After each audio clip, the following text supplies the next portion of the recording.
You are now listening to Out of the Blank.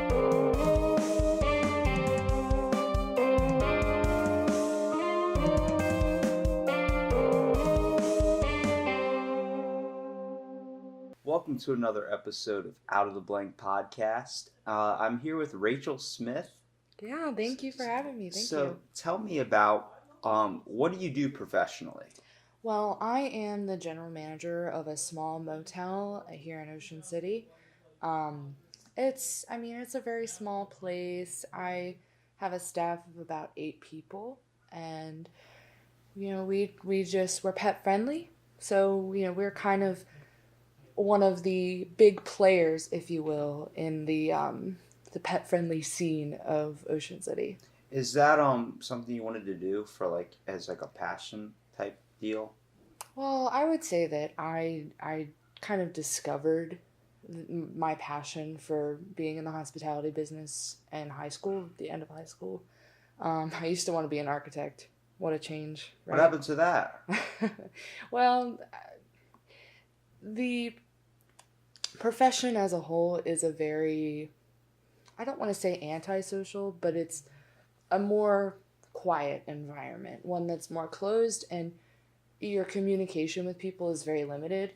And I am, you know me, I'm a very social person. Yeah. So it was something that I came to realize that I don't think that I would like it as much once I'm actually in it, as opposed to studying it, where you are around people and you are talking to people. I mean, we worked at the same hotel, and that's where I met you. And then I figured out you were dating one of basically someone that I grew up with, like a brother, Zach. And you were dating his best friend, Eric. Mm-hmm. So it was cool because I met Eric before I met you, and then figuring out that you two were in a relationship, and then it was cool because then I felt like I could connect to you a little bit more because I knew Eric. And then you were always so nice to me and very caring. You even helped me with statistics in a way, and you asked me if there's anything I needed on it, and that was definitely a tough class for me too, just because my brain does not wrap around math. But you were comparing it to things like you were trying to compare it to the gym, like if you added 2 plates on one side, which is 45 pounds each, then how much would that add up to on one side? That's 90 pounds. And I'm like, oh my God, I'm finding myself learning math in such easier ways. Yeah. And you helped me really learn statistics. And it was do you ever think of yourself as being a teacher? See, I'm the kind of person that I really feel like I could be a teacher. I like to teach people in very constructive ways because, as a manager, I train my staff and I'm always trying to come up with new ways to help them succeed. And it fills me with a lot of pride to help other people succeed. That's a big thing, especially for someone who wants to be the manager, because you have to wear two faces in a way. You have to wear the good side and then the bad side. Obviously, you have to, if someone's just going to walk all over you and you have those employees that are going to take advantage of your hospitality or your niceness, you kind of have to step in line too with them. You have to be like, look, this is what our relationship is. You work for me. You work for our business. It's like I'm trying to run this business as effectively as possible to do my job properly. And if I'm just letting you get away with everything and not letting you be able to focus and do stuff, it's like sometimes you have to wear two masks. Yeah. Do you find that a struggle? Because, I mean, you're very, kind of passive. You're not very an aggressive person. I can't see you snapping on someone. Have you ever had to? No, I haven't been in that position for a very long time. So yes, I'm still learning the ropes. I'm still kind of finding my voice, if you will, when it comes to being a manager. But I I find that having people respect you doesn't need to come from them fearing you or them feeling inferior to you. You know, I want to show people that I am just a person. I'm not anything special just because I'm a manager, because I have most certainly worked at places where I have felt that way, where if I take any kind of small misstep, then that's the end of it. The the pressure of 1,000 suns is going to come down on me because I made a mistake, and I don't want You definitely my don't. staff to feel that You way. definitely don't want to fear where you work. You don't want Exactly. to dread, like everyone I think has, like we've all been in jobs or positions where we dread going into work. It's just not fun for us anymore. Whether it gets old, it becomes like a habit, or it just becomes like a draining process. Like, am I going to get yelled at today? Am I going to get yelled at tomorrow? It's like, how am I going to afford this? How am I going to do that? It's like, we're constantly worried about bills. We're constantly have so many stresses in life as it is, and going to a job that's making you depressed every single day is going to make you like. I really want to look up the statistic for people that do the service calls, like the service Yeah. operators, like customer service somewhere, Yeah. and figure out how many of them like get really depressed and eventually kill themselves after like jumping. Like, first of all, you're calling people and they're hanging up when you don't call me. It's the worst thing of time. You're just trying to get your job done. It's like some Yeah. people go, well, they just hang up and then they call the next person. It's like, but how many calls are you getting a day? How many calls are you doing? And then constantly be cussed at or yelled at or something. And then next thing you know, after years and years of it, how long until like the building has to have nets around it? So it's like Wall Street where everyone's jumping off the roof and everything. It's like, Yeah. it's ridiculous to think. And it's like, every like even not even just dealing with problems at work, but dealing with problems within yourself, within who you are as a person, trying to find your own way is something that we're all trying to do in this world. And it's really where you really need to take things. I call them minor soul infractures. Like, you're Yeah. constantly, your soul is getting like scarred and like kind of like cracked Just in a way, and worn you're like, down and worn down. yeah, Yeah. and it feels like everybody's just putting a band-aid over top of like a crack in concrete. It's like, it's, you're not filling in the hole, you're not properly doing it. It's I think that's a huge problem in the hospitality and the customer service and the retail industry. The consumers, they don't view us as real people. It really, the phrase, it takes, you need to walk a mile in someone's shoes to really know them, takes on a whole new meaning when it comes to people in these industries, do you because do you, they just get worn down and worn down and worn down without, these consumers even considering that these people have lives at home. Yes, they want to take care of you. They want you to succeed. That's why they're in this business. They want you to be happy, but you can't just walk all over them. They have that chipper sense about them all day long, but there's always going to be a breaking point. yeah, everyone has their good days and their bad days. You got to take that where it falls. But do you believe that it's the industry? Sometimes it's faults on both sides. It's the industry, Yeah. the place you're working for, that really has the maintenance problems, the structural problems, and then there's the whole other side of the customer. Like, you're at front desk and you're dealing with like public relations, or you're dealing with stuff where you're dealing with talking to people, like how you did when you did the service stuff, like guest services and all that. Yeah. Like, after a while, like, how many times are you going to get that one person that keeps snapping over no apparent reason and flips out on you because there's problems amounting into their day? That's why I implement myself in being very nice when I'm out in public and trying not to put my own problems out onto somebody else, because you don't know what they're dealing with on their side.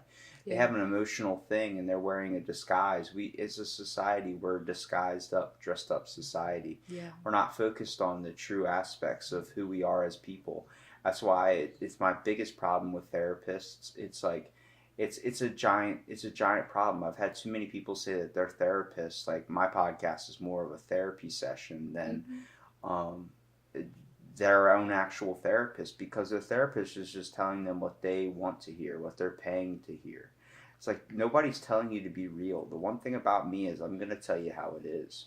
I'm going to tell you, what you got to do to change yourself. You can take it where it lies. You can take it, throw it out the window. I can sit here and rant for 45 minutes about my views on society, but you're going to have your own takeaway from things. You have Yeah. your own life experiences. It's the main reason why I say podcasting. Like, I invite people to do it. I want to interview everyone. I want to get everyone's story. And the same question you give me, just like everybody else gives me, is why me? I'm not interesting. You are interesting. If I find you interesting, everyone's got a story to tell. Yeah. You've lived a life. You've had experiences. I don't know where you're from. I don't know your middle name. I don't know anything about you. And like, from what I've met from you and from what I've like just gotten my own general knowledge of from you, it's like, you're an amazing person. You're just Oh, amazingly nice, and I mean, not to thanks. glorify you and everything, but the whole thing, it's like you've always been polite to me. You've always lended a helping hand to me when I needed it, and like I know I don't communicate with you or Eric a whole lot just because like we all have our own lives, Yeah. and it's one thing that's really really sad because it seems like once you get out of high school and you get out of schooling, Yeah. you're losing all like relationships that you used to see with people on a daily day basis. The thing that I like to always say is that just because you're around them every day doesn't mean you have a real connection with them. And the flip side to that is you don't need to see those people every day in order to maintain a connection, to maintain that friendship, to just even have a repertoire at all. It's people. It's healthy for people to not be around each other all the time. And then when you do come together, even though it's been months and or even years in some people's cases, it just makes that moment even more special when you see those people because you don't even those people don't know about the things that you've been through in that time, the all the stress, all of the negative things, and that really gives yourself time to focus on the good things and say, hey man, I haven't seen you in so long. Can you believe that this happened to me? Like all this great stuff that's been going on in my life, how's it been going in your life? Those are the refreshing conversations that you can have with people that you haven't seen in a long time, that you don't connect with that often, and you'll leave that person, go back to your regular life feeling almost renewed, that all that wearing down and that crack just cutting even deeper almost feels like you've restored some of that piece of your That soul that was essence, yeah. wearing down. And I see it in the flip flop way of it because I see it in the bad light of it because it seems like everybody nowadays is so willing to put out their problems onto somebody else, like find a way to release their stress throughout the day because I mean I don't think they're handling it properly. As people, we don't handle our stress or our pain Yeah. and our problems properly. We let it all bundled up like little rocks being piled on top of your back, Yeah, just and snowballing it. you feel like Atlas, like you're holding up the world, and Yeah. every problem, like yours just seems so major, and we're so willing to not even. You can't have a conversation with anybody anymore without them complaining about something or complaining about their life. Oh, I don't have this. Oh, I don't have that. It's a problem with just the world in general. We're so much comparing ourselves to everybody else. We're constantly our looks, our whole idea of what they have and I don't have. What do I have and they don't have? We're constantly doing it, whether we admit to it or not. Everyone does it. You do it. I do it. Yeah. It just sucks, whether you do it in a good or bad way. But that's just how we've all became as a society, and it's the main thing that really like scares me because I'm only 21 years old, and it's like there's still so much of the world I want to discover. There's so many people out there that I find interesting, and I Yeah. believe even the worst person in the world in someone else's eyes, I don't believe they're the worst person. I believe that in my eyes they're just someone that's either troubled or going through something, and they just need that outlet to express themselves, like a podcast or something, to be have their own little just explain themselves. You need Yeah. to. That's what made me want to be like a therapist, want to go down the road of psychology because I can sit here and tell you how it's going to be, or I can sit here and tell you what you want to hear. But that's not what I'm here to do. That's not what my purpose is. I'm going to be real with you. And it's one of the things I benefit, like knowing this. My buddy's mom, who's like a wellness counselor and therapist, like she tells her patients, like, if I can't help you, I will help you find somebody better. Like, honestly, if I'm not fit for you, she's that person that comes out. I'm not fit for you. I got someone else for you.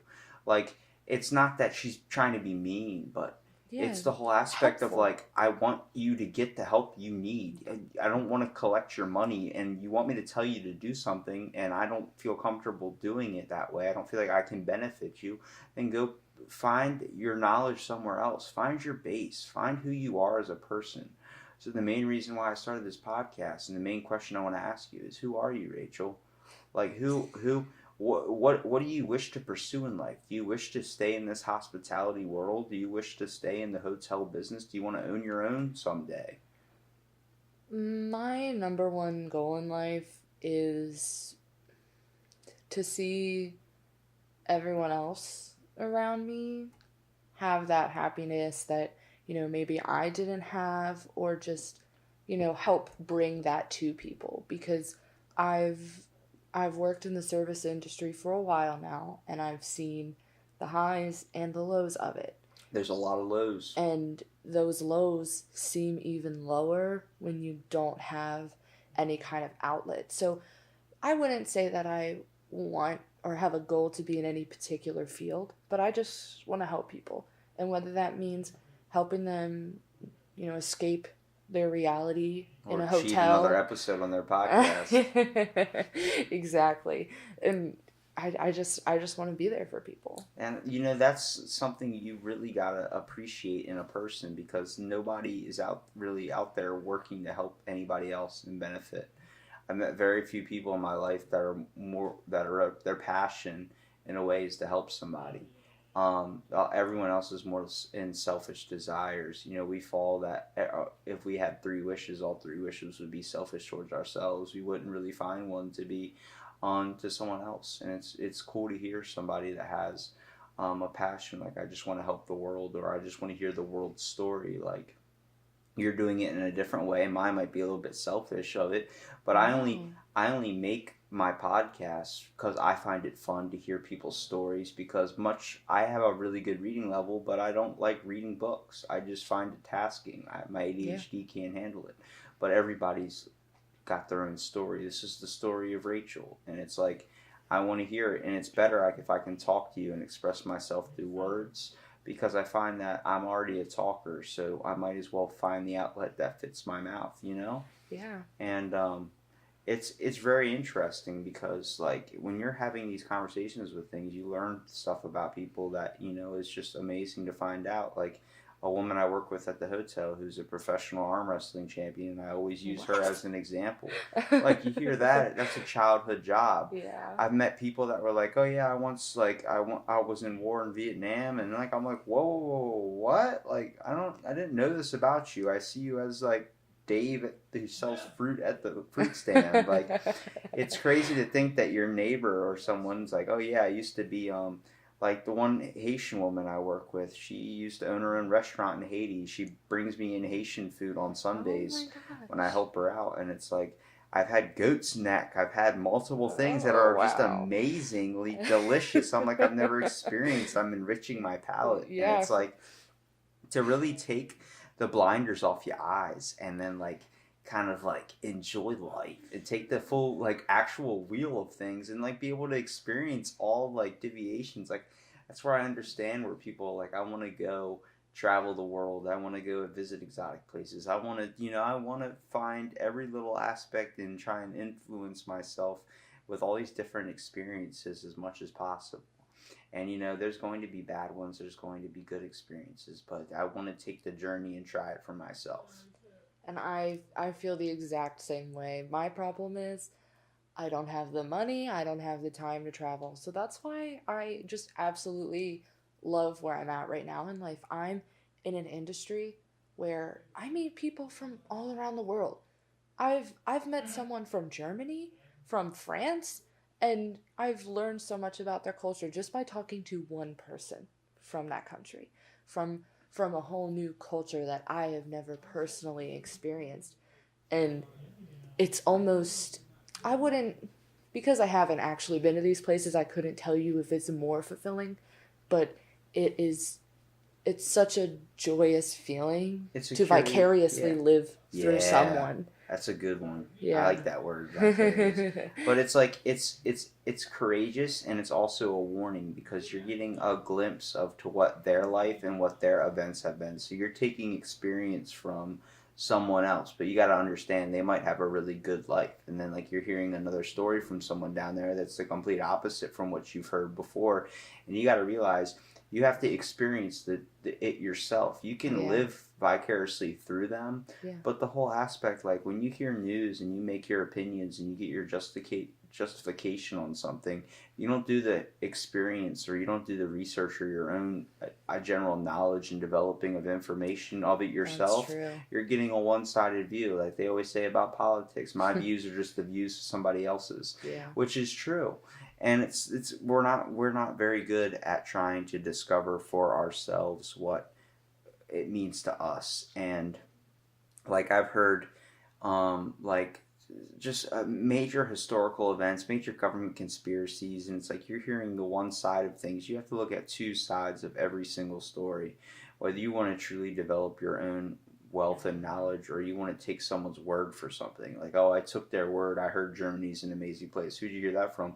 Oh, my dad went there once and he had a great time. It's like, okay, well, right now they have a war going on where children are getting shot in the street, and it's like, what? I didn't know that was going on. You're just sitting there like, hey, you know, you think it's all good and all schnitzels and everything like that, but like I heard the podcast with, I was podcasting with Rob Davis, and it's like he went to Germany for a little while, and he had a great time drinking the beers, and and I was like, did you ever get a schnitzel down there? And he's like, no, I did not get a schnitzel. And it's like the whole idea, like I heard it from him. I know Rob. I know him to be a very nice individual, but it's like I have to go experience Germany myself, because I guarantee you, I go over here and I don't like the hats. I don't like the lederhosen. So it's like you have to develop your own views on things, your own opinions. Don't just say, oh, this place sucks, don't go there, so you're not going to go there. It doesn't make sense. Mm-hmm. Well, I want to talk about social media for a minute. Let's do it. In regards to that. Because we live in a world that is so connected. It's the main thing I always hear of Cardi B. No. We do need to shut off from our phones. In regards to vicariously living through people, social media makes that so easy. It's so easy to just look at a picture and keep scrolling through all these pictures of other people living their lives, traveling the world, experiencing new people, new cultures, new foods, and we can just say, wow, look at that picture. I wish I was there. And then just keep going. It's almost a never-ending cycle. And it's a little bit easier than going to the store and getting a postcard, I guess. Yeah, these days for sure. And it's a cycle that we're too far into it to be able to break it. In the sense that we'd actually get to just say, wow, look at that picture. Let's go there right now. Or let's plan a trip to go there. It's just not that easy anymore, because people have just become so content with what life is like. Wow, I wish I could do that. I wish that was me. Just almost having that jealousy of not being able to experience something, Do you see that in that? So you see that in that light, or do you see it as how I'm kind of looking at it at another perspective of maybe that's the wishful thinking side, that you want it to be like that. I wonder what it would be like to go there. That whole curiosity factor, and then you actually get on the airplane to go down there, and you're like, why the fuck am I doing this? You know what I mean? Well, that's a part of the experience, and most people, it stops at, I wish I could do that. But to take the initiative to go and experience that, that's just one more memory under your belt, or one more life lesson. Oh, I'll never do that again, kind of thing. I'll never go back there. Yeah. I'll never eat that bad meal of Taco Bell again. Yeah, never gonna get seafood from that place anymore. But it really brings to light, like, there's beautiful things about everything in this world, whether it's, water, whether it gives life, or it's too much of it can kill you. It's like the same thing with social media. There's beautiful ways to experience through the world through many different views. Like if you just go and type in a certain hashtag on Instagram, and then being able to look at all these different photos from all these different people having experiences, you get the goods and the bads. But you also get the bads with social media too. Like much like how your boyfriend right now is sitting his room playing Fortnite, and then there's another person playing Xbox and stuff. It's like everyone seems like they're way too connected and not willing to go dive their perceptions into the other side of the world. Now, is that this them enjoying a day off or having a stressful situation at like work and then coming home and just trying to wind down and relax? I'm not against anybody doing that. Yeah. And I'm not against Xbox at all too. I enjoy it too. But, you know, I just find it like there is sometimes we feel like we do need to a little bit disconnect from our phones and any type of electronic in a way. I try and shut my phone off if I'm going into the store because I don't like having that chain in my pocket. Yeah. You know, first of all, they're getting way too big to fit in your pocket. And at the same time, it's like, it's just not enjoyable knowing that, like, you go onto the news and everything's just publicized. That's very bad. You don't see a whole lot. Like, maybe there's the small dog story that saves a kid from a well. Yeah. That's like the first 5 minutes, and the rest of the news is hours and hours of this person got shot, this person's dead, this person's fighting this person. It's like, where's the good part about history? Why does no one talk about the good side? Why are we always just hearing we killed these many people in this war and we're this strong of a place? It's like, why are we worried about that and not the beautiful things of, like, why was penicillin invented? Aren't we happy that that's around? I'm allergic to that. What do you do if you're allergic to penicillin? No, there's other antibiotics, but it's rough finding out you're allergic to medicine, I'll tell you. Yeah, you gotta be like, they gotta work around you. It's like being the one person like allergic to like a nut allergy. Yeah. If you have a peanut allergy and then the whole class can't have cookies, you're universally hated by the rest of the class that wants peanut butter cookies, any type of chocolate. And if you're some guy that's like, oh, you're allergic to that, well, you know what I'm allergic to? And then there's just some person that's like, I'm allergic to a certain type of fabric. And you're like, well, where am I ever going to see that fabric? Doesn't matter, but now I have to check all my shirts forever. It's like, yeah. Damn, we don't even know what that's like. There's a guy out there, happiest dude in the world, has no arms and legs. He says he lives the best life.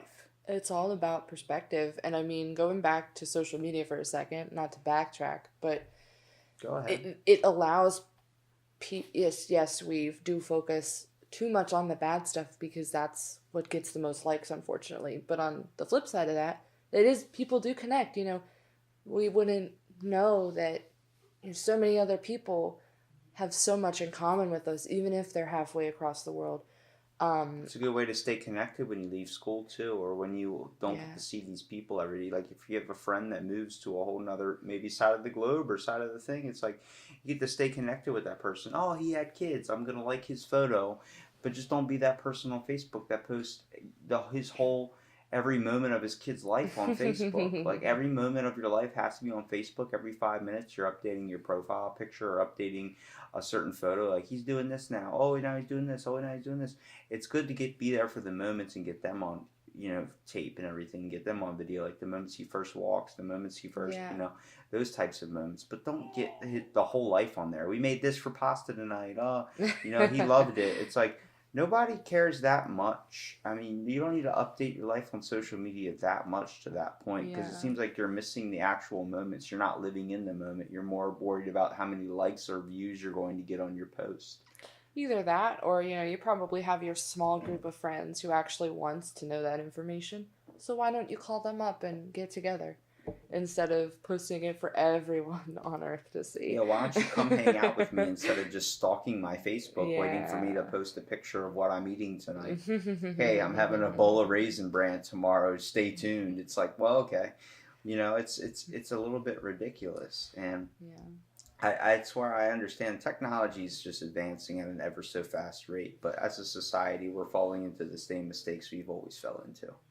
We're constantly making the same mistakes. Like if you look in China, they're making the same mistakes we're making, or they made the same mistakes we make now. Like with technology, a certain thing that we think we're ahead of the jib on or something, and China's already done it 100 years ago, and then they're like, oh, I'm sorry, you're falling behind us, but at the same time, we understand that mistake. We did the same thing too.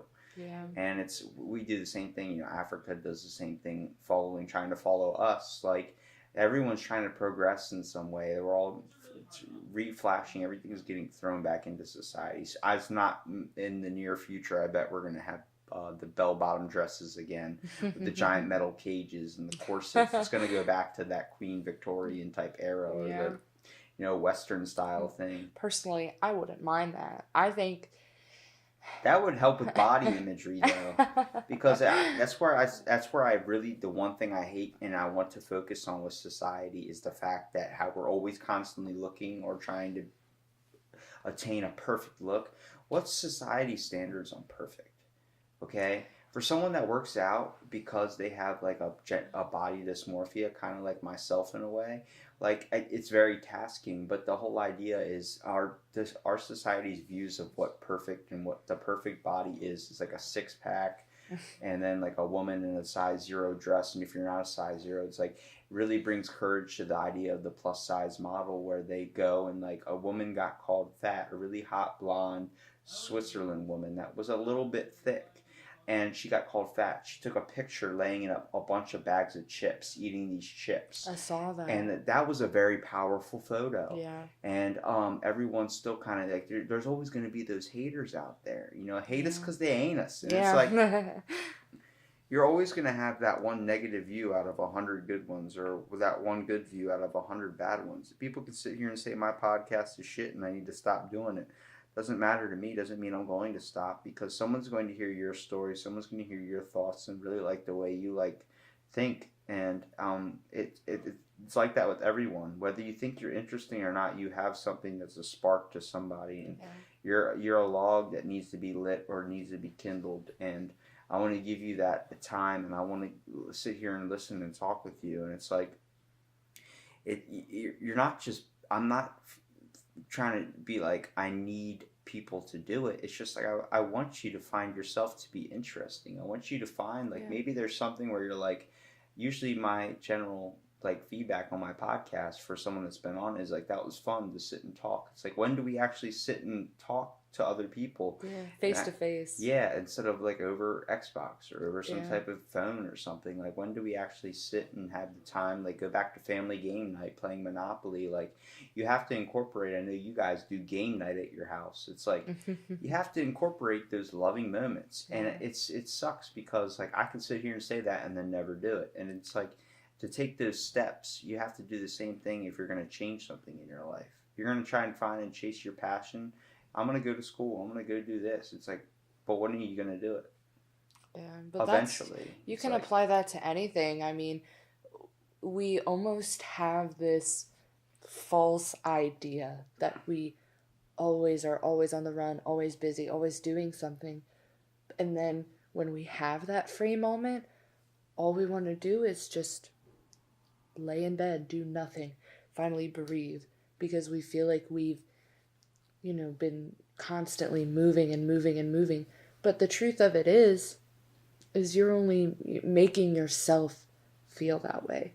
You're only telling yourself, I need to keep on moving, or I'm not good enough, or I'm, not where I should be.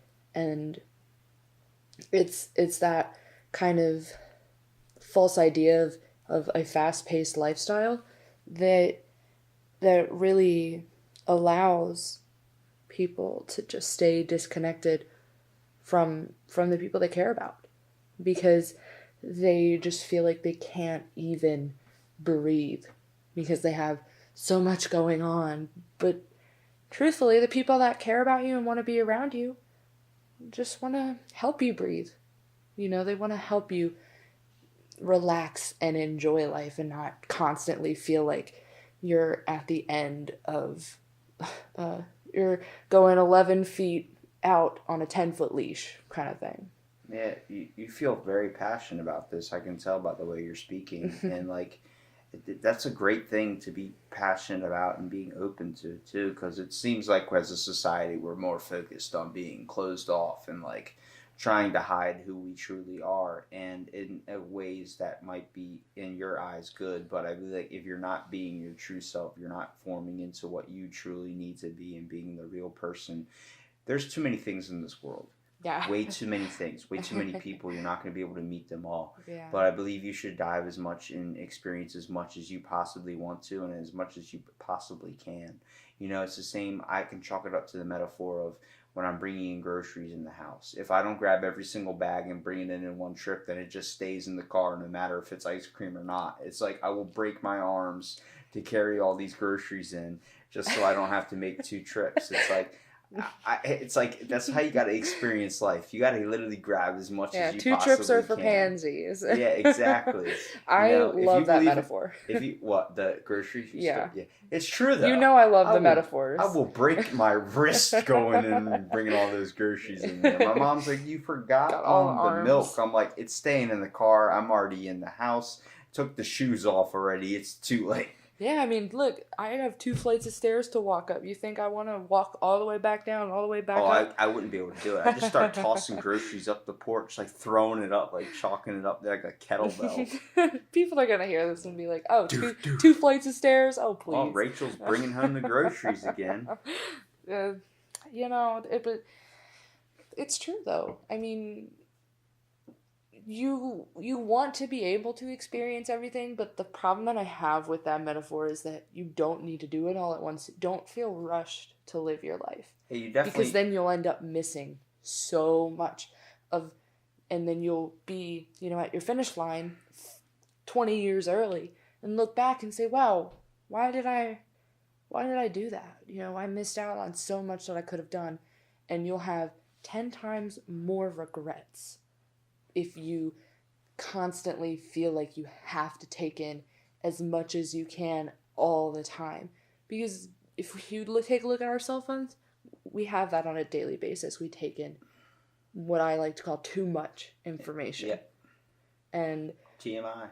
Exactly. And it's not something that, it's just not my cup of tea. I'm not gonna say that, oh, everyone should just stop using social media. It's a wonderful social tool. It's a networking tool now. You can get jobs through meeting people on the internet, but at the end of the day, we just got to take it a little bit slower. I understand that idea of it, and I also disagree with it too. Mm-hmm. The whole reason I disagree, and I always have to kind of play devil's advocate sometimes, but it's like, I believe at this age, like for people that chalk up life to, you got to do as much as you can as fast as possible and as much as you possibly can. Like never turn down something, except maybe crack or something. But it's the whole idea that you don't know when your expiration date is. Some people have a very long life on this earth, and some people don't. Yeah. Whether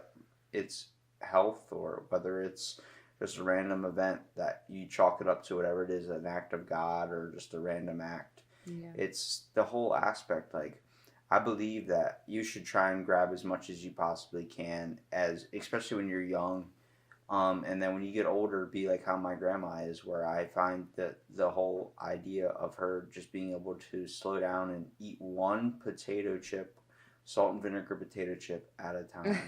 Literally put one in her mouth and suck on that potato chip and just enjoy every little tiny indulgence from it. Like, once you get to an old standpoint where you don't have many years to live, you think that's when you want to speed up. But I'm like, that's probably the perfect time just to slow down if that's what you want. Experience things in deeper detail. Yeah. But when you're young and you're able to move around and you're able to get down and like get out and be able to move when you're not going to be able to when you're older, no matter how good you feel. It's why I think it's the weirdest thing that your bucket list is at the end of your days and not the beginning. But I also understand the whole idea of a bucket list is things you want to do before you die, and you don't want to think at such a young age you're going to die so soon. Well, I also think that the idea of the bucket list is that people do live such fast lives when they're young that when, they get older and like I said, they almost have those regrets of, oh, why didn't I do that? Or I should have done that. That's where the bucket list comes from. It's true. I didn't do that 20 years ago. Let's do it before I kick the bucket. Why don't we just change the name of it being called the bucket list? And first of all, you're wrong on what the bucket list is. The bucket list is actually Morgan Freeman and Jack Nicholson going on an adventure after being terminally diagnosed with cancer. That is the name of the movie. It is a great movie. Now, I'll have to see it. I've never heard that. What?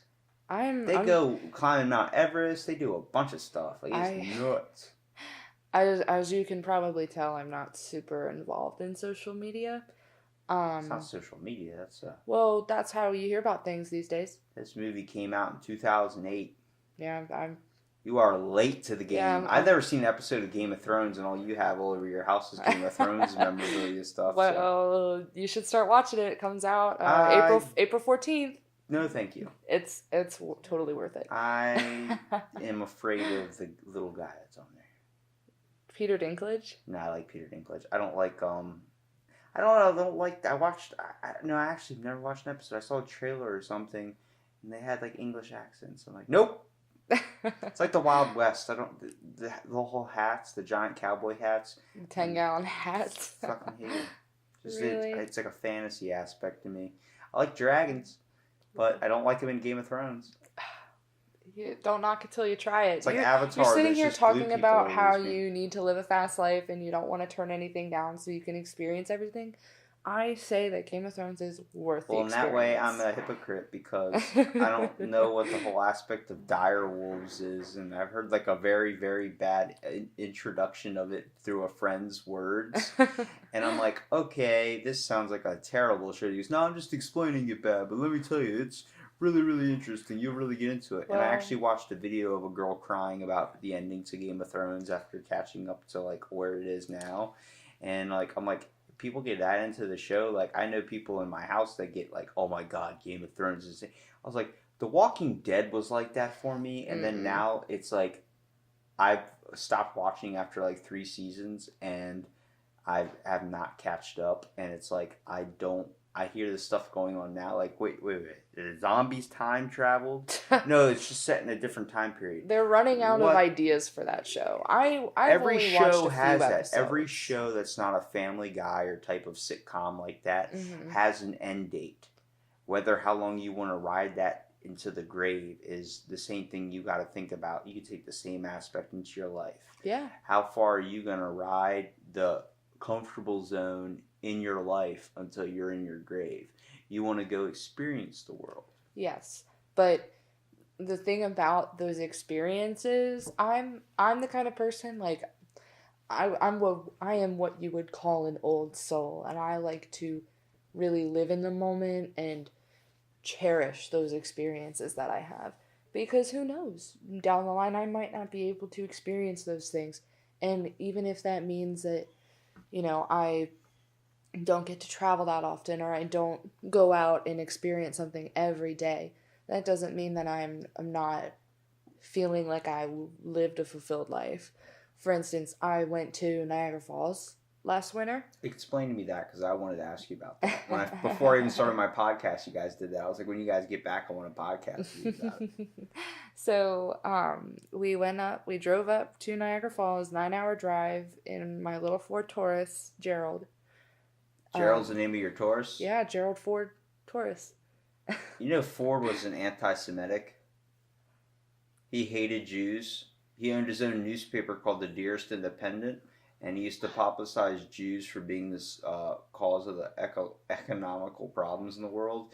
And Hitler actually referenced him in a book that Hitler wrote called Mein Kampf. Oh, yeah. He referenced Gerald Ford, and he also got Henry Ford. Henry Ford. Oh, okay, I got Gerald the wrong Ford guy. was a president. All right, well, thank God. All right, Henry Ford, that son of a gun. But he invented the Ford So vehicle? Gerald Ford wasn't the anti-Semitic. I'm sorry, Gerald, No. if you're listening out there He- from beyond the paranormal realm. Yeah, he was a president. That's I like the pun. But They're both Fords. now though, I just so- have a reason to get rid of my Ford. The founder of the company was anti-Semitic, so I can't drive that car anymore. Perfect. Thank you. Did you not know that? No, I did not. Well, fun fact. He Yeah. also got the highest award of the German Cross. Gifted to Henry Ford. The more you know, I tell you. Also Walt Disney. Really? Yeah. He was actually a very bad guy. I'll have to look into that. I watched That's that really Disney interesting. movie where whatever it is, Walt or whatever that Oh. movie is on Netflix. Oh no, I haven't seen that one. Okay, that's terrible. Really? It's a really good movie, but like it popularizes Walt Disney. I'm like, how much of this is true? I looked up the real stuff about Walt Disney. He paid the woman that created Mary Poppins, which is what the movie she's involved in. He actually paid her $1 million for her idea. Then once he took her idea, he would not let her go see the release of the movie. That's actually not true. There are pictures of her at the release party. There's another movie where Tom Hanks plays Walt Disney. I do not remember what the movie is called, but it's a great movie. It's about the making of Mary Poppins, because the woman who wrote the book, it was about her life and how she lost her father at a young age. And I thought she didn't go to the initial viewing, though. I thought she had to go to a different one. It was the second one that was more open to the public. Because the one I read was there was a first documented party that was hosted by Walt himself. now that And she was not invited to. I'm not entirely sure of that, because there And then at she the end of this threatened movie him there's in a- pictures of it. Well, she threatened him in a newspaper and like came out saying, "I'm going to go to the Wow. public if you don't let me go to this event of seeing my movie premiered in front of everyone." So what Walt did was he did another show and another remake of it, and she didn't actually go to the initial party. She was not allowed in. It was supposed to be like near one of his buildings that he owned, Oh. where it was like a hundreds of people gathered out front. And they're like, "Where is she?" And he's like, "Oh, she's not out here." And then like she was all upset, and she's like, "I'll come out to these newspapers that you're really this person individual." And apparently people that worked with him said that he was constantly like abusing them in ways like do this fast, you're not doing this right, if you're not going to do it, get out of here, we don't need you. It's like constantly putting them down like that. I really didn't know that, because I watched this movie and it just, my heart was just so happy, because yes, Walt Disney wanted the idea, he wanted to change so much about the story to make it lighthearted, because if you read the book, which personally I haven't, but it's a very sad story about, a little girl from Australia who just had a really troublesome childhood, and she was there every step of the way making that movie to try to keep her story alive and not just turn it into like the Wizard of Oz, where it's just all a fairy tale about someone from a small town who had a But she rough realized life. even with her development in it, it's still Hollywooded up. Yeah, Much like the Chris Kyle story of American Sniper. I haven't seen that. You haven't seen I American got the book Sniper, right but there, the but podcast recorder is sitting on the book. Really? Yep, I haven't seen it. That's ironic. Well, But the whole idea, like Chris Kyle, like a lot of that stuff they're talking about, they created characters. Like there wasn't that one guy that like, there was the guy that killed him, but like his friend that he was helping. But there wasn't like, there's a bunch of stuff, even in Lone Survivor, where like a lot of it's not true. There's certain stuff like being falsified and glamored up for Hollywood. They do that with every single movie, whether it goes down to the. That's why it says in the beginning, based on a true story. It's based. That's the idea behind it. I did not know that. Did you ever see the movie Bohemian Rhapsody? Yeah. No, actually. So let me tell you. My mom watched it the other day. I couldn't watch it because looking at Freddie Mercury, I was like, that mouth. I absolutely love Queen. I love Freddie Mercury. I saw that movie in theaters and my eyes were in tears the whole time because it just was so moving. But for someone who is a history buff like myself, it was just so inaccurate. It portrayed Freddie Mercury as this So you saw Hollywood up. little lost puppy who It wasn't like that at all. He was the underdog, and he rose through and he got through it, which that is true. He was definitely underestimated as an artist, but he was in bands, he had his own voice before he actually met Roger Taylor and Brian May. Yeah. Well, you know what that is, right? The money aspect of it, how the world runs. Yeah. And the world's run by money. If you're broke, you're not getting anywhere in this world. You're not moving any quicker through it. Yeah. But you might be experiencing it in a whole new way. Yeah, that's for sure. But you know what? That's a part of life. Sometimes Hollywooding stuff up. And It's good and bad. So, I mean, don't get me wrong. I like the Chris Kyle movie and all that type of stuff. I like Lone Survivor. I like watching the guys fall down the cliff for 45 minutes straight and like gunshots. So I like the popularized side of that and the whole dramatic side of it too.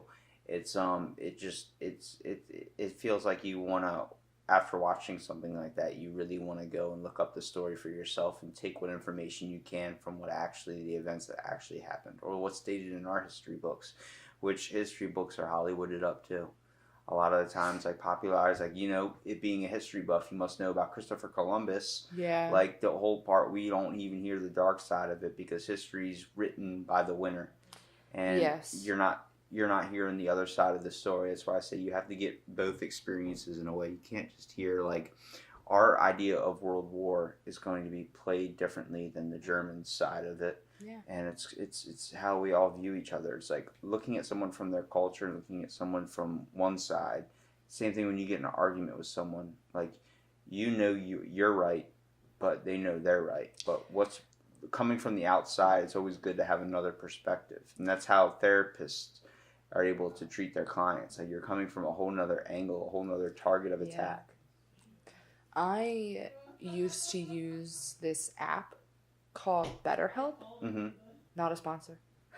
Not our cream soda is the only sponsor of the podcast. Oh yeah, I like that. Like it. That's the only one I drink, and I always mention it on the podcast for some reason. So hopefully one day they notice that. Unless Flamin' Hot Cheetos wants to get on board, because yeah, it's a little too crinkly for the mic, I would think. Flamin' Hot Cheetos. But BetterHelp is an app that for people who may not have the best insurance, may not have the resources to go to an actual therapist's office. It's for people who are obsessed with their phones. It's an app that you can pay, like, I think it's like $60 a month, which usually it's like $200 a session for therapists, and that's after your insurance. So like $60 a month to get connected with a licensed therapist in your area, and you get to chat with them via texting, but you can also set up voice chats, video chats with them. And is that the WhatsApp app? No, it's called BetterHelp.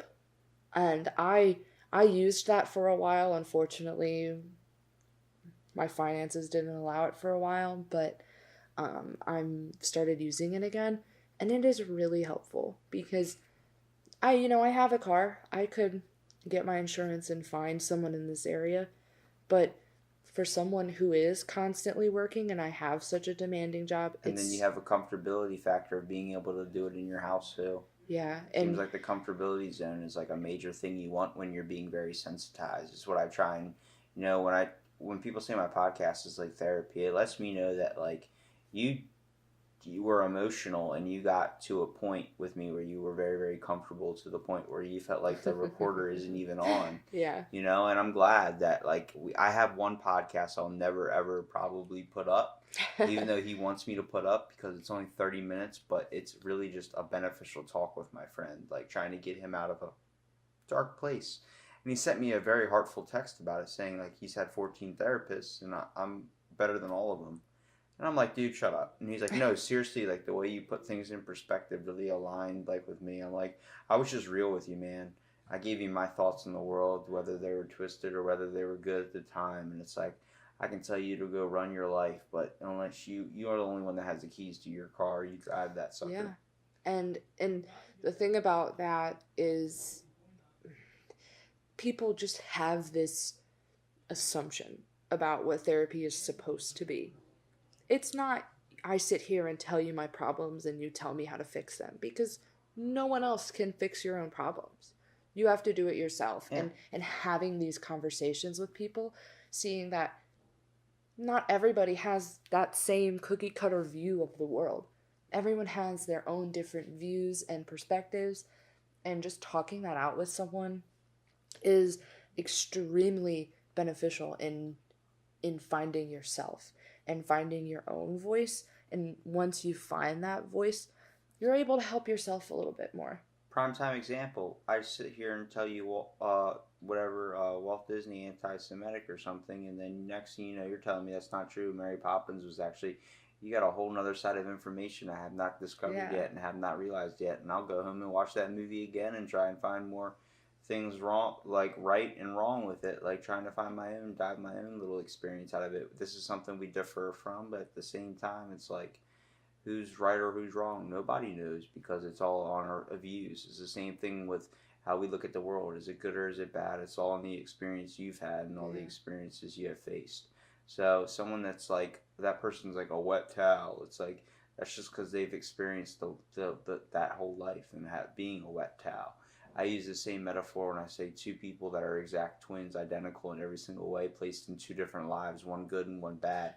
They still have a good way of turning out and a bad way of turning out, both of them. One person that has everything could turn out to be a spoiled little brat, and then one person that has nothing could turn out to be the most kind-hearted individual, or just end up going down the bad road like everyone would suspect he would do. Yeah. Now, which way do you want to do it? Do you want to fall victim to what everybody thinks you're going to turn into, or do you want to create your own path, forge your own destiny, create your own pavement to walk on? Don't take the steps that someone else is going to line up for you. Yeah. Maybe use them as a guideline. It doesn't hurt to have a helping, guiding hand, but don't let it lead you astray. Don't let it lead you from what you are supposed to be doing, what you feel like is necessary for you to do. Yeah. And we totally miss that. When we get comfortable and let people just make our decisions for us. I don't know, you decide. I don't know where you want to eat.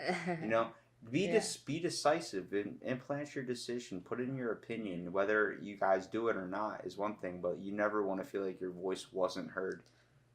Well, in a way, indifference is having your voice heard. You're kind of showing to the world that you can roll with the punches. That you can take it as it is, or you can have it the other way. I agree, but I don't think 100% you should be like, everything is decided for you by someone else. Well, you know what I mean? Like, yeah. If we're like, yeah. What should we do? I don't know, you decide. Or whether, you're doing that constantly throughout your life. He goes, I think you should go to this school.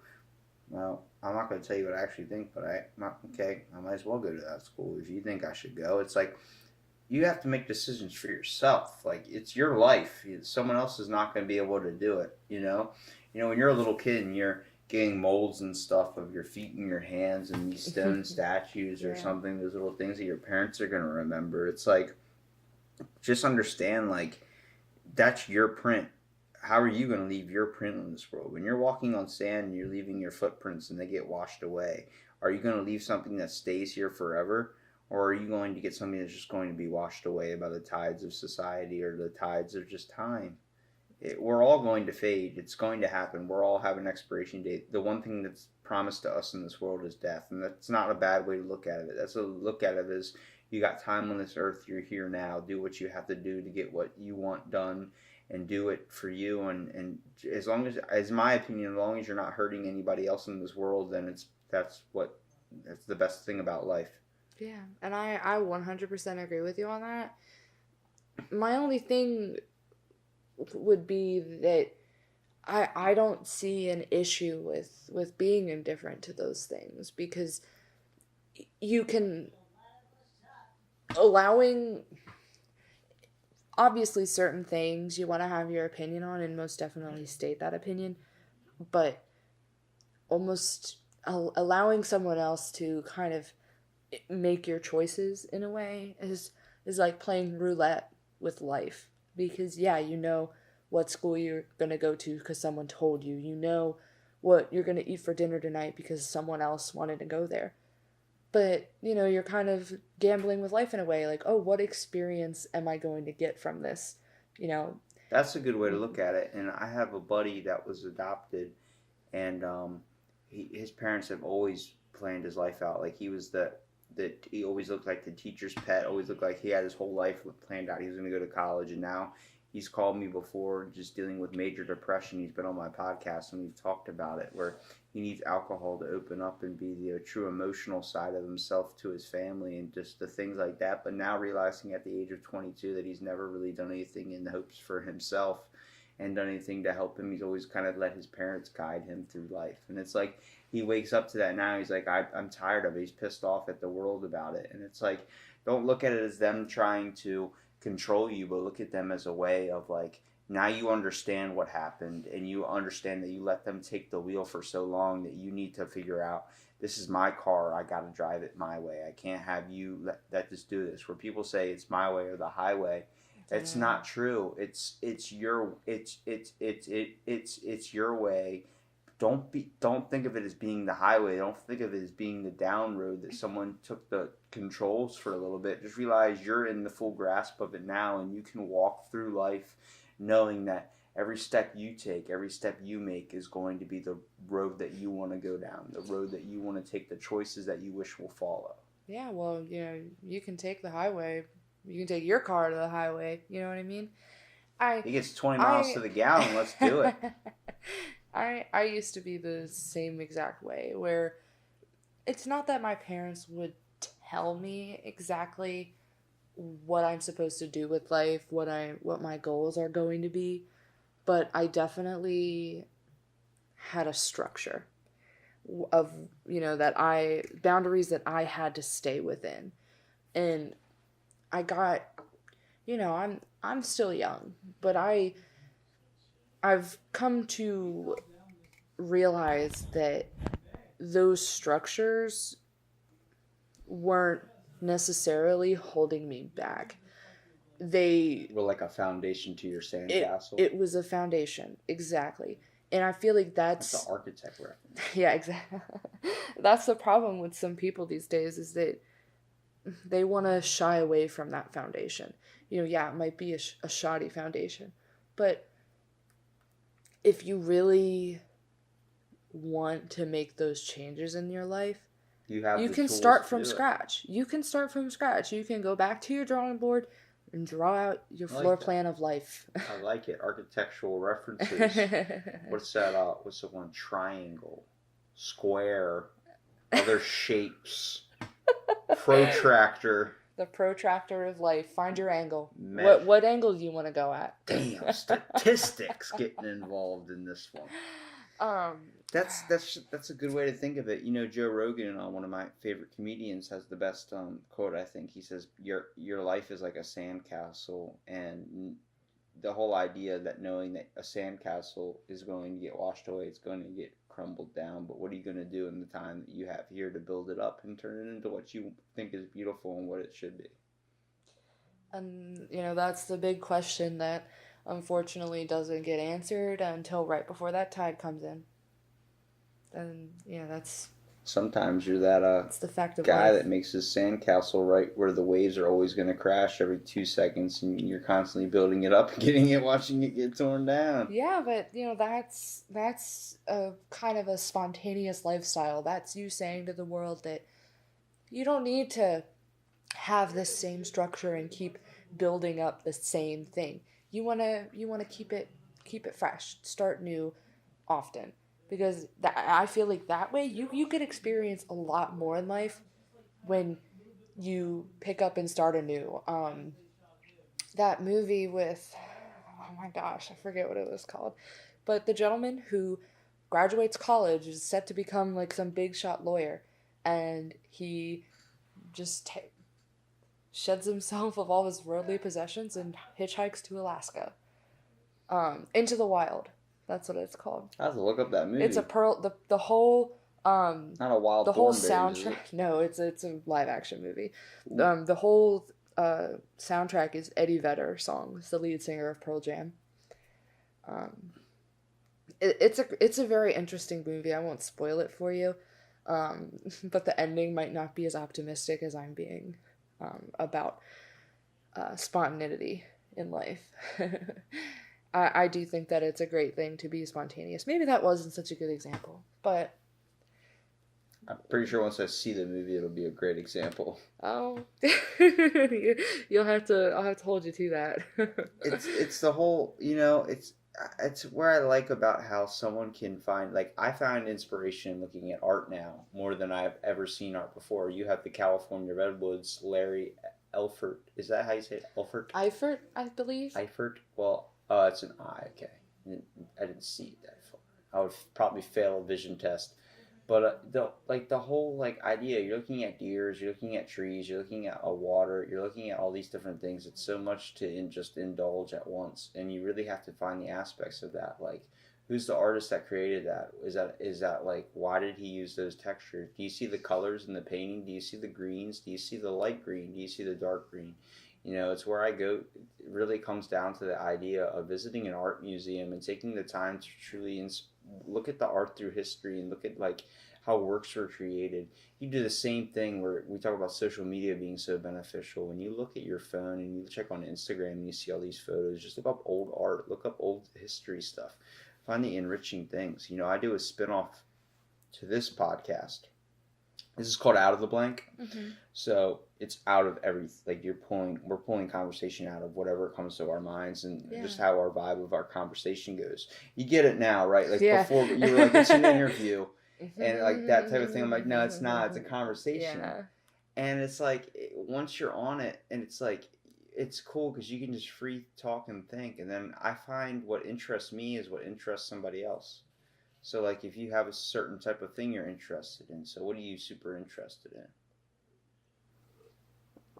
I'm also interested in people's stories. But, like, what's a certain thing that you, like, nerd out to? Like, a certain topic, a certain subject, a certain thing? Skyrim. I will go and look up multiple articles on Skyrim, and that's something I'm passionate about too, because that's one of my favorite games. Also, Oblivion, the whole idea of the medieval life. Yeah. I printed out articles on herbalism. I printed out articles on alchemy. I printed out articles on mysticism. All these types of stuff that's involved in that game, and it's like, it's a side of history. There's a bunch of it to it. And look up famous historians that use the art of mysticism, whether it's black magic, white magic, certain types of things like that. And then, alchemy with potion making and herbalism, that whole idea of finding out how to document herbs and use them. And it's wonderful. And then the whole idea of dragons, if they're done correctly, like in Skyrim or something, rather than they're not Game of Thrones type dragons. But then famous ones throughout history, like what are some famous dragons that you know through history? Or were they real? The whole idea of the creation of dragons came from, in China, they believed the dinosaur bones they were finding there were giant depictions of dragons and stuff like that. They're dinosaurs in a way, to them were dragons, and it was a religious thing. They believe that some of the warriors rode majestic type spiritual beings, and they still use like puppets and stuff that are in the shape of dragons. You see those live form-fitting ones, like I had Harry on my podcast. Oh, really? He got me interested about puppets. I looked up a bunch of articles. So the spin-off series is called Fill in the Blank, and we're filling in a certain topic. Like the whole podcast, like 45 minutes based on this topic. And just being able to do that, I found if you educate somebody on something that they don't know too much about or they've just never heard of before, it might really pique their interest to go after and find deeper down into it and find an interest in it. Like I've had the same thing. I had a transgender person on my podcast, and he was explaining the whole transformation, everything that, and I found out where I thought the LGBTQ thing was like a ridiculous thing. I found a serious in it now. Like I changed my whole view on something. It changes your whole view on how the world is. And like I said, when you have to experience something for yourself, don't take what I'm saying on the podcast as the word is law. You know what I mean? Like, don't be the guys that follow the Heaven's Gate thing. Yeah. You know what Heaven's Gate is? The cult of people, like 39 people that killed themselves.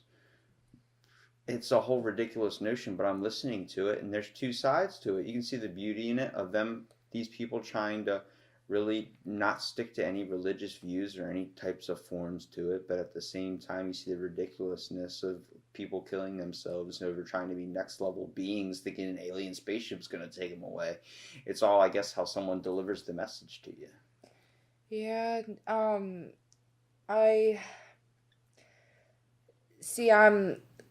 I like to really, I just love that you're talking about all of this stuff.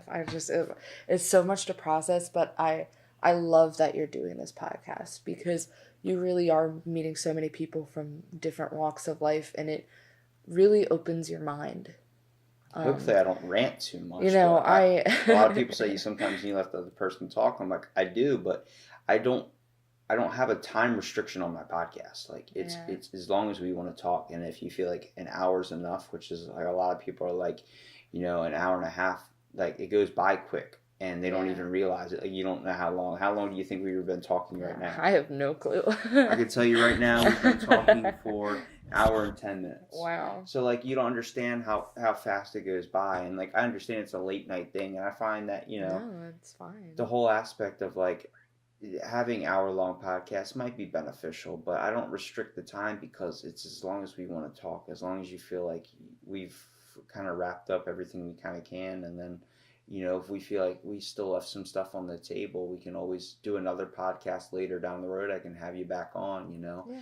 I want to have everybody back on. I don't care. I don't have a limit on how many times you can be on the podcast, and I'm just, like I said, I find interest, and I'm really just obsessed with this painting. I know you're looking at me, and I'm like, I'm staring at this painting for so long, but it's like, I just keep discovering more things about it, like the lighting in the river and stuff you see, and then you being able to see the reflection of the trees through it. It's like you start noticing more and more about a painting. I'm noticing bugs on the plants I didn't even see before, and little birds in the corner, and the squirrel that I'm totally missed. Yeah. And it's like you start seeing this stuff, and it's like the longer you look at life, you can take that painting into life's aspect. Like the longer you stare into life and the longer you stare at something or experience something, you start to uncover little mysteries and secrets along the way through it, and like the more of life opens up to you in your eyes. Yeah, our buddy Rob Davis, that's actually his painting. Yeah, he like you stole from his house, no, or you painted that? We didn't. When he was living here, he brought that, and that wasn't one of the things that he wanted to take to Germany. He let us keep it here. So he didn't paint that? No. Let's say Rob is talented. Yeah, he's Larry Eifert. I thought that was the name of the forest. I know it says California Redwoods. Yeah, that's the Redwood Forest. You never heard that song? Okay, that makes sense, Larry. It's late at night. What do you expect from me, Rachel? But, the way I view paintings is, yes, the artwork is beautiful, but... where did he get that?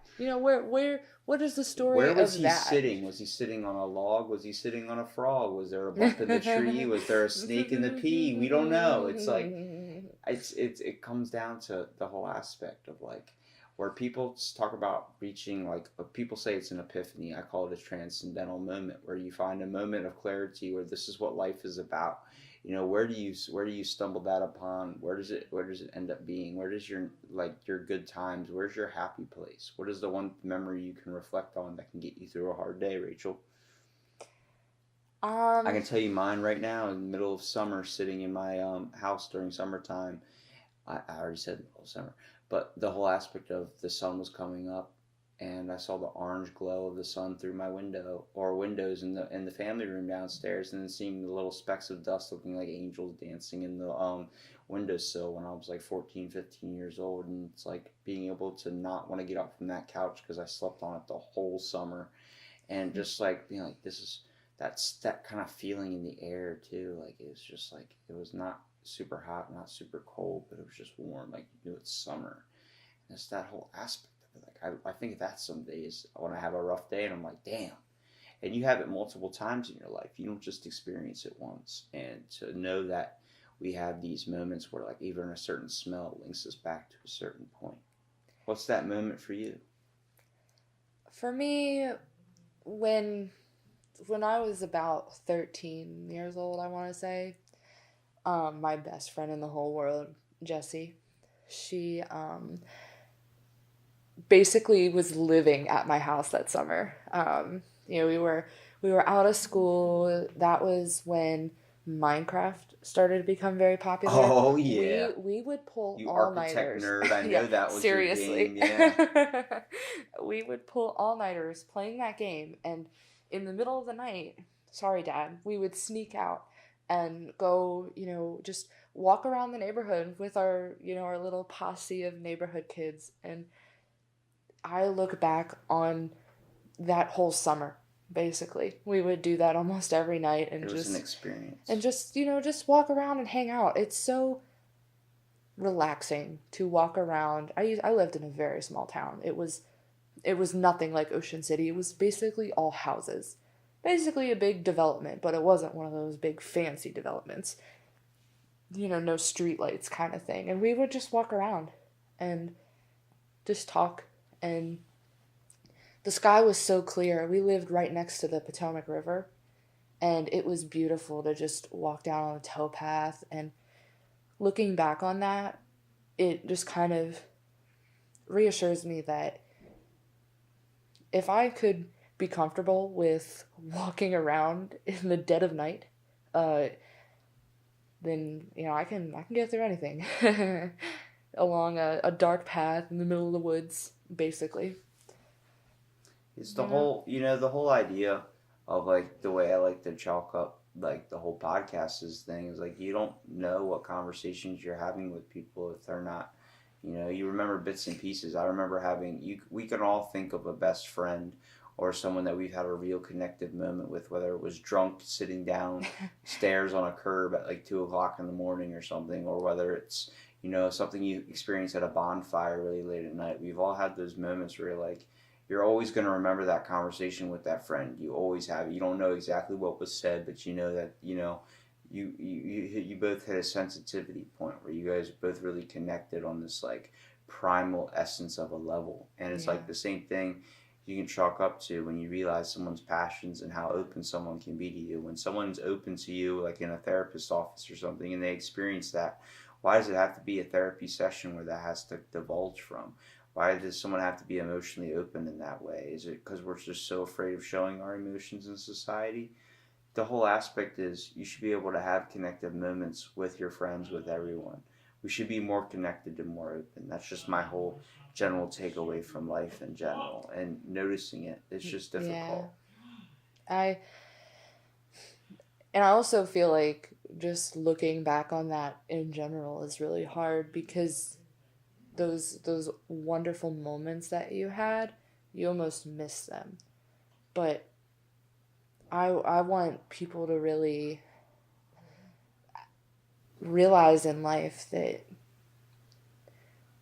use those wonderful experiences from the past as a goal. Not that you want to have that exact experience again, but a goal to keep making more great memories like that. So once you get to a point where that wonderful memory that you always focused on eventually fades, because unfortunately it will, you'll have something new to replace it with that could be 10 times more memorable, and you look back on it 10 times more fondly.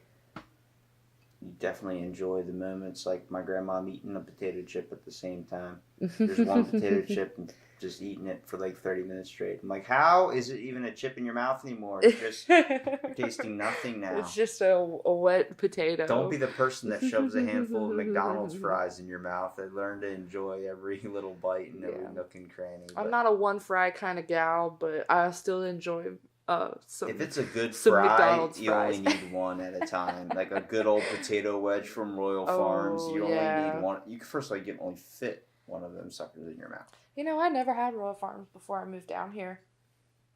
They're not everywhere. We had Sheets where I was from. I understand that. I've had a lot of people say I've only had Sheets. Sheets something. is It's the sheet. yes. Apparently, They used to say. have my favorite thing. They used to have these churros. Oh God, churros! Not a schnitzel. Nope, churros. Little mini churros with chocolate dipping sauce. Oh. Or you could get raspberry. It's good. It was so good. You like strawberry milk? No. Good. Okay, because you're normal at least. I don't like people that like strawberry milk. It's not strawberry. That's the one thing I will go or back strawberry on. ice cream. Everything I've ever said on my podcast about loving everyone, it's like if you drink strawberry milk, you're a savage. I just see you as probably a person that doesn't have time for anybody but themselves. Oh my goodness. I can remember as a kid, like, you know how they used to have those like Nesquik powders that you could like take a scoop of it and put in your regular milk? I remember one time my dad accidentally bought strawberry instead of chocolate. Oh. Yeah.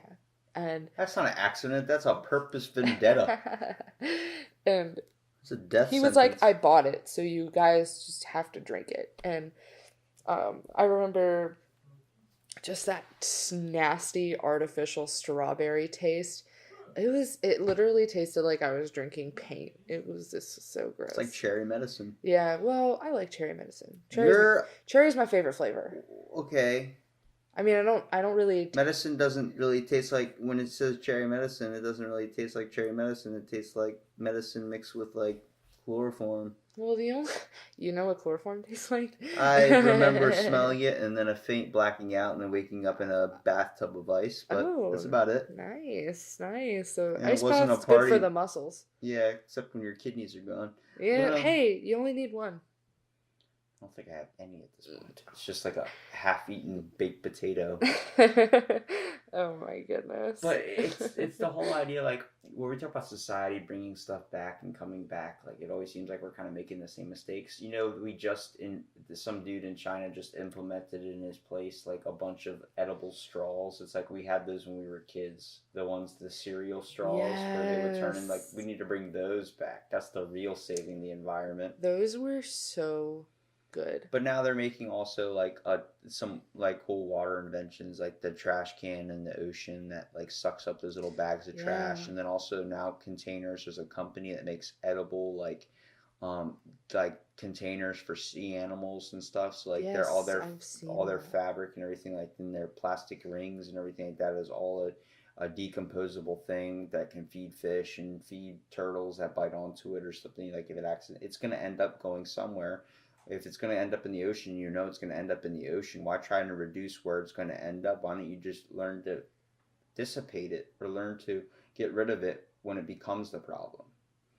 And it's wonderful that we're implementing more stuff like that because we're starting to be more conscious about the earth and how that is. I mean, we got to understand, as much as we like to think we're only on here temporary, we don't want to expose any danger than we already have and already are doing to this place that is holding all of us alive and taking care of us. Like, this thing is the one thing that's not selfish in this world. It's, the world's not selfish. I'm not talking about people on it. I'm talking Yeah. about just the whole aspect of the world. It's here providing us certain things that we need to provide and support, and eventually one day we're going to probably find ways to transcend Earth, like go to a different place and exhibit somewhere else, because this place isn't going to last forever. It has an expiration date like us, but it just lasts a Well, really long time. I think that it's really up to us, up to our generation to finally take care of it, because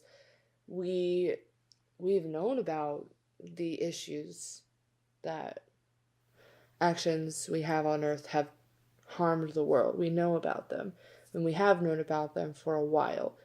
But we they just ignored it. The generations behind us, they just ignored it and said, "Oh, that's going to be a later generational problem." Well, that's always going to happen. We're going to get older. It's going to be the same thing. Well, it's going to be the next generation that's going to deal with it. Or it's not how it is. There needs to be generations that are always going to focus on that, and there's always going to be people out here, even in our generation, that look at it like, me making a difference isn't going to change the world. There's a million other people doing the complete opposite. Well, if a million other people are thinking like you're doing, then the same thing is going to happen. You're going to keep falling. You're going to keep repeating. Yeah. People are worried about what Cardi B's wearing in her next rap concert. I'm worried about the giant shelf in the Arctic that's, if literally it melts, it's going to cause a global flooding and all this type of stuff. And it's like you're already experiencing like polar bears that are like sweating and like just things like this, like stuff where heat's getting affected in areas. And like, even though here it's been the weirdest winter and spring so far, it feels like it's not going to be spring yet. We have one day that's 70 something degrees, and then 2 days later it's 30 something degrees, and they're calling for snow this week. I said that damn groundhog lied to us. The groundhog doesn't know what it's doing. The groundhog's going through its own global warming. Like, it's probably having menopause or something like that. Like, it's ridiculous to think that like people call it, oh, it's just an Indian winter, it's an Indian summer. It's like, okay, when are we going to start looking at the real problems that obviously the world's going through some type of change? Like, we need to kind of realize and grasp, and whether we need to realize like the change in the world, if you're too ignorant to realize the change in yourself. you're never going to really truly enjoy and, first of all, even be willing to change and realize that you need change unless you notice it yourself and really take the time to discover things about yourself in a way. And, well, taking steps as a singular person to do more environmentally conscious things is great. I'm not doubting that at all.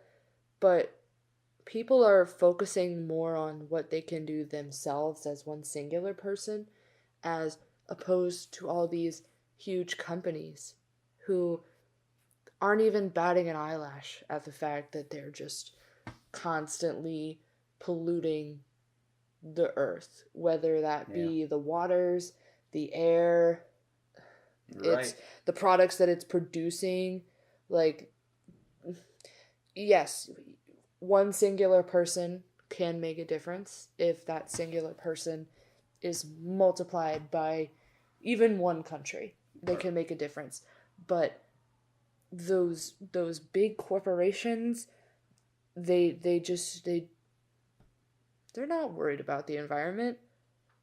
But it would be nice if they were, because then this sounds terrible, but we wouldn't have to work as hard as a singular person, because the biggest problem will have been eliminated. And I know that it's not like I can just say, oh, let's come up with some kind of new energy source so we don't have to use gas on cars, and then comes up the idea of, well, how are we going to get electricity?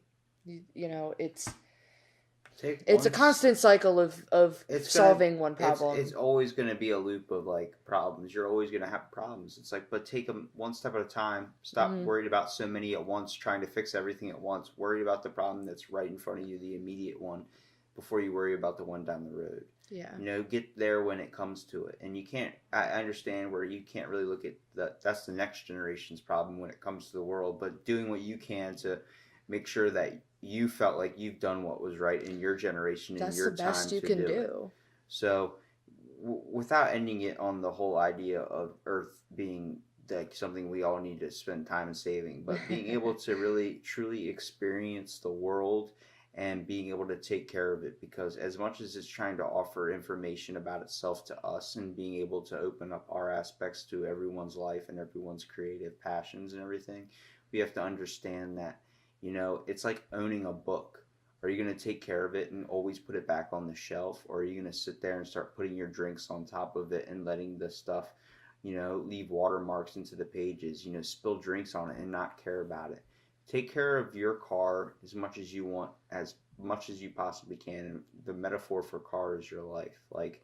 Do what you want to do that makes you happy. And also make sure that you're not ruining the world, making it a better place.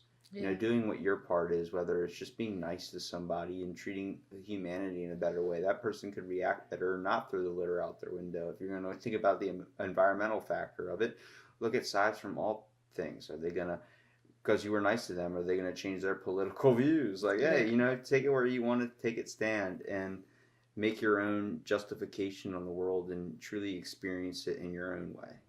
Yeah, the biggest part of doing that is don't be in that cookie cutter. Make it your own.